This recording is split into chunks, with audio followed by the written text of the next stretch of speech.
Hello, I am back again. I have a tutorial on punches. So these are the punches I have. I know they're Martha Stewart, and the only one that I actually wrote the name on it was this one, Floral Lace. So how I do my belly bands, and I tell you these aren't easy because if I didn't love them so much, they'd probably be flying across the room because they keep sticking. And I don't know what else I could do with them. So this is the look that I like. And how I do that is usually with, I don't worry about the length because then I'll cut it to what I need. We're going to try this. And even if it gets stuck, that's okay. And I'll show you how I get it unstuck because I know a lot of girls get it stuck. These are 3 inches. And just line it up. I don't go all the way to the end. And it's stuck. So what I do is usually this end get stuck, so I have a file. So I'm gonna keep my patience, line it up to this flower, make sure this is lined up,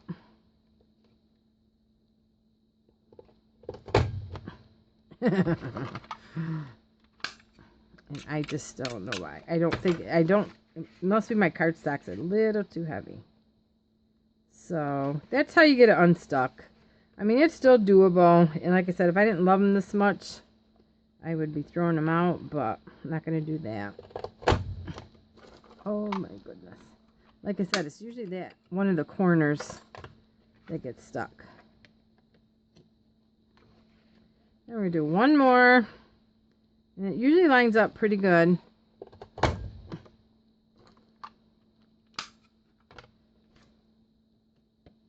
And we'll do one more. So that, hope you can see it. And that's how, so luckily I cut out some, so I didn't have to put you through that pain. I'll show you how I color them, but let's see, let me see if it sticks through this too. If anybody has an idea. Nope, it's stuck too. And then that's just 1 or 2. Let's try 1. But I would still line up because I'm not going to throw this stuff away. Yeah, it's easier. It doesn't like cardstock. Well, you can still do it with cardstock. Because that's what I like to make my belly bands out of. So, just line it up with this little flower that's at the end. And there's a fly. There. So, yeah, I mean, that's still, I mean, these aren't as strong if I use it as a page, but they're still pretty. If I use this, I would probably sew a piece of something behind it. Probably something even a little stronger than this, just to kind of protect it. So, let me get rid of this. These.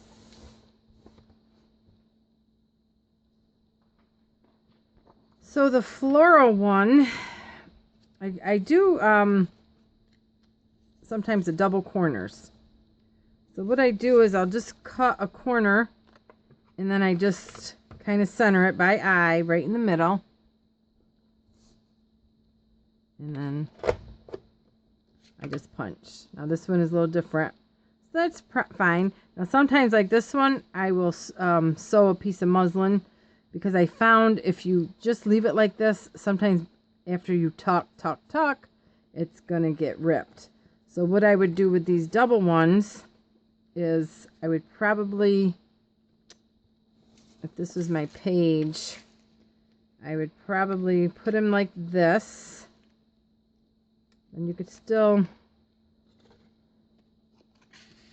tuck something there, and then I would probably do some kind of collage here and maybe just a little flower there.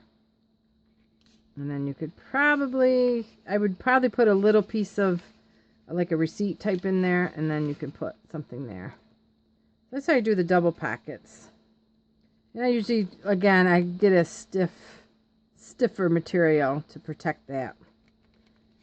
So that's that. And as far as the coloring, let's see, let's try this one first. If I wanted to do this on an end, this is one of my favorite. I would coffee dye my paper first. And no, oh, this one got stuck. And again, it's right there that usually gets stuck. But that's okay. It's not going to stop us crafters. Right? No throwing equipment. Ah, there we go.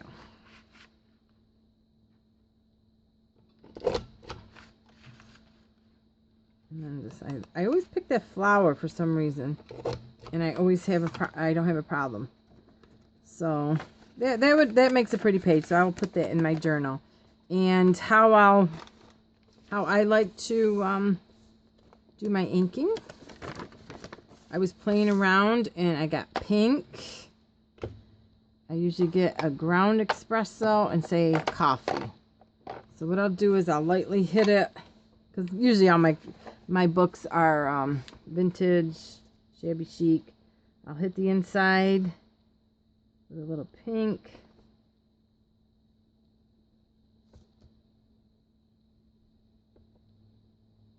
And don't be afraid to play with it. You could do this with blue.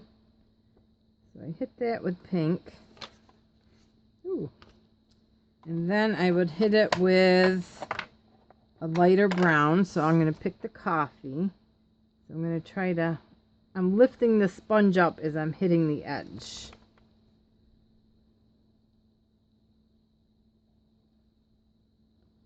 So I got that. And then I'm going to use ground espresso because that's really dark. And then just hit, won't go in as far, and just hit. You probably won't be able to see it too good, but you'll know it's there.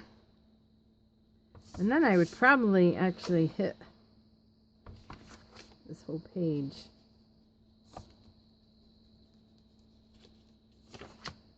And that would be pretty. And then I would probably, let's just make a page. Let's see, let's do the same. I would do pink inside. Ah! Alright, see, no problem. Just go pink over it. Blend it out, no problem. So what I'll do is I'll do more pink on this one. Because there is no right and there is no wrong.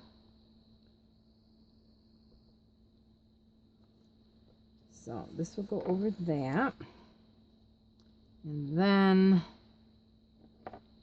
let's do the coffee next.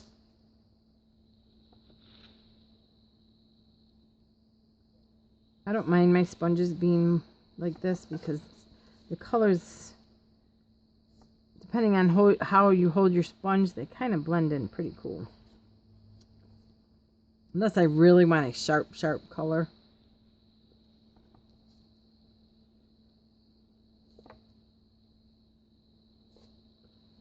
Then we might as well hit it with a little green. Whoop. I just hit the camera, sorry.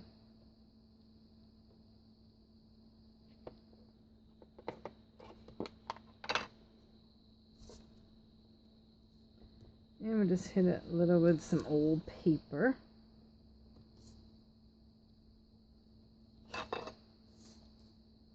My hands are numb because it's so cold in here. So I'm all over the place. And I would glue them together and that would be a page. Look how pretty that looks. And then let's see. I don't think I have any ephemera. Alright, say I put this, maybe made a tag. There you go. Isn't that pretty? So that would be a tag with not a lot of stuff. This is an index card, old music paper, and just a bunch of stuff sewn together.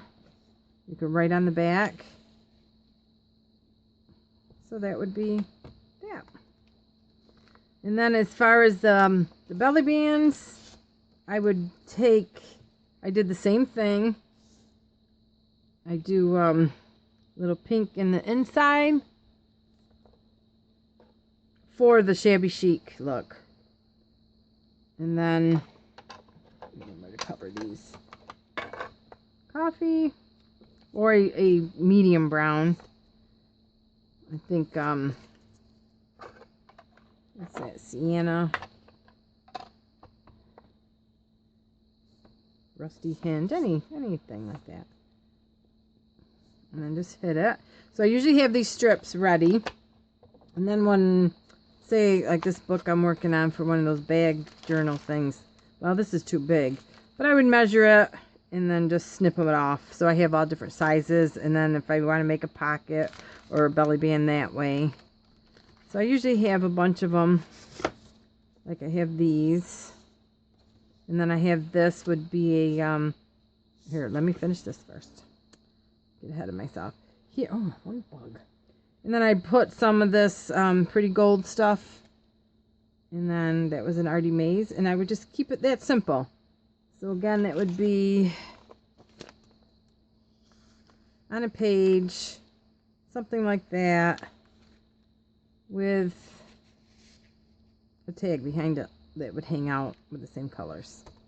So you got 2 pages with just punches and some, you know, paper sewn together and some odds and ends, but different inks. Let's see, that's pretty much it. This, I showed you how I did that. This is on paper. If you're going to ink the paper, just be really careful because it is obviously more delicate. This was on a medium, like, parchment paper.